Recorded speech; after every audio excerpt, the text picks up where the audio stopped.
Well, for today's adventures, we'll be fitting coilover suspension to my 2008 Jeep Patriot. The rear struts on it were blown out, and rear struts were $280 each. That entire set of coilovers were $305 from eBay with a discount voucher. So, step one, you've got to strip out the interior trims and stuff on the back here, the two side panels, and this one here just to get those out, and this one here which is just lifts out.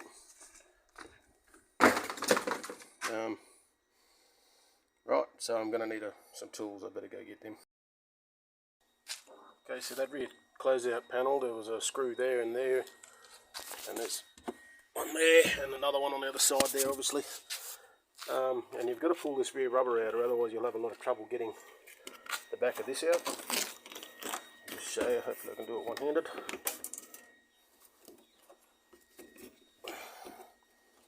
One hand, like so, and it should just pull out.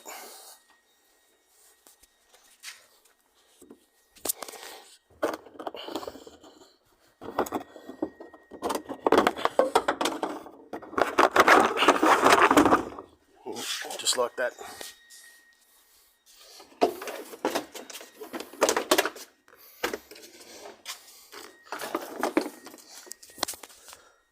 Pretty dusty in here because I live in the Northern Territory of Australia, so I might get the air blower in there and just give that a quick blowout while we've got it apart.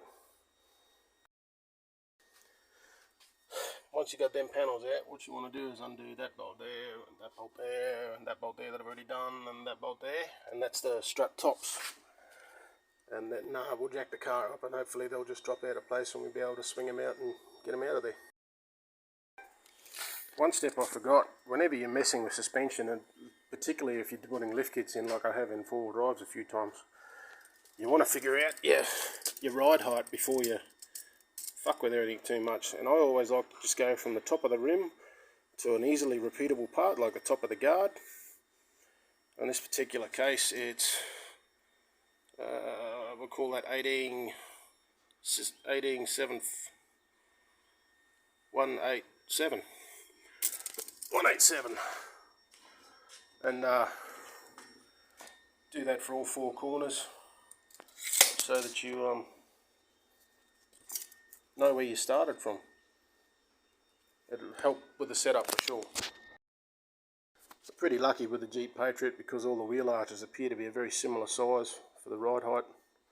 So those are our numbers there. We've got a fair bit of difference in the back there, which is why I'm doing this job. But otherwise it's not looking too bad for a car with 230,000 kilometres on it. Okay, so here we go. I got the wheel off, got the car jacked up. I should have safety stands under there, but I left them at work, so that's not happening today because I want this job done. But anyway, curious. You undo that bolt there, that's the bottom of the strut. It's an 18mm, which for some reason doesn't come in every socket set. I had to go through 3 of mine to find it. And now I've got to go find a metal-filled whack bong stick to hammer that out, I think.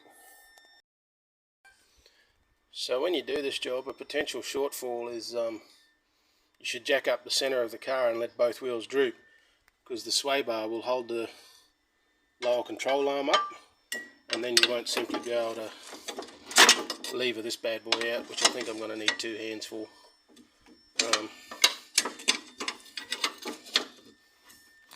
Just give us a sec, I'll get back. Yeah, so as I was saying, if you let both wheels droop down as far as they'll go, you don't have to fuck around doing too much out. You can simply just pry that bit out on the top, and yeah, because I watched another video and old mate was pulling this bolt and the bolt down there on the lower control arm, and I just thought there's got to be an easier way, and there is. Onto the new parts bit. Something, whenever you buy anything, doesn't matter who built it, whether it's from eBay or HKS or Bilstein or whatever, check the fastenings, because this here is the lock ring for the coil spring compression. I think that's what it's called. And this is how this was shipped to me. Wasn't even tight. And on this one here, the base wasn't even done up. Both of these rings are tight, and you can turn this in and out by hand. So I'm going to go through and then set them up to how they're meant to be set up according to the instructions, and then make them both the same side to side, and then we'll be able to install them. Okay, here's another trap for inexperienced players. I thought this here was spinning. It was actually this bolt here on the top of the strut assembly was loose, and the whole thing just fucking flew apart on me because I was trying to get the preload adjusted side to side the same. Make sure your hardware's tight, guys. Okay, with much fucking around and just shaking my head at the no talent ass clowns that put this shit together in the factory, they are now both the same. Yeehaw, let's install them in the car. Okay, I just got the top in there finger tight now. Because I'm just by myself, I just popped it up there and sat it up here on the arm so that it'd hold up. Otherwise you've got to have abnormally long arms to pull that particular little job off, because you've got to get the bolts from inside the cab there. But I'm going to leave the bottom bolt out until I've taken out this strut on the other side, because if you put this one in now, it'll hold it up. The sway bar here will hold it up, and it'll make the job harder than it needs to be. So we're just going to go pull the other one out right now. Another problem I ran into is there was a bit of an edge on that piece there that stood up, and that part of the shock absorber there is not long enough. If that was like 10 mil longer, it wouldn't be a problem. If anybody from Max Speeding Rods is watching this, maybe add 10 mil into there, bolt on, no need for grinding. Another tip for young players, because the bush in the bottom of that is a rubberized bush with a crush tube in it, you should leave this bolt here finger tight, like just until you put the car on the ground. Because if you do it up while the suspension is at full droop, because it crushes the washer, if that bush is bonded to the insides there, which they typically are, when the car goes to ride height, it already puts a humongous strain on the bush, which will ultimately lead to it failing prematurely. So any suspension work, like here, if you undo them, wait till the car's back on ride height, or jack the wheel up, or like get the car at ride height before you do those bolts up, just with the rubber bush in them. Otherwise you'll cause yourself drama down the line. Okay, so now we've moved on to the front struts.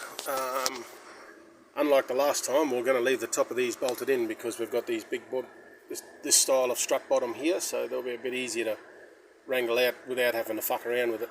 Plus we've got to undo the sway bar link anyway to get the strut out. So ABS sensor wire and the wire for the brake line bracket, and that one there, and then these two, I think 19 bolts, nuts and bolts. But anyway, let's get at it. If you're doing this job, make sure you undo the nut first, because the bolts are splined in, and if you try and undo it from the bolt end, you'll ruin the splines and potentially fuck up your wheel alignment. So there's a trap for unwary players. We got them out. That came away really easy. So these three bolts here and the whole strut assembly should come out.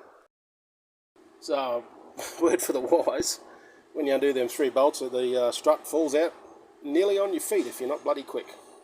I was quick luckily today because I'm wearing my Chinese safety boots. So once again, a bit of time spent on the bench setting things up. Because if you just chuck them in as you got them from the box, like that side there, let's go for it. So we're at 60 mil there and 40 mil there. So obviously that'll give a bit of a wonky ride and set. So let's set these up so they're all the same. Okay, it all went back together pretty straightforwardly. All the bolts lined up, the hardware, the brackets on the front were all quite good. The only problem is when I put it down on the ground, it had a bit of stance buoy negative camber, and I'm not about that, so I'm just gonna, and that's on its factory setting of 0, focus, whatever. So I'm just gonna go to this second line here and see if that straightens things out. Once again, guys, check your fucking hardware. I just went for a test drive and there was banging and crashing because the main fucking strut bolt's loose. Never trust the factory, ever.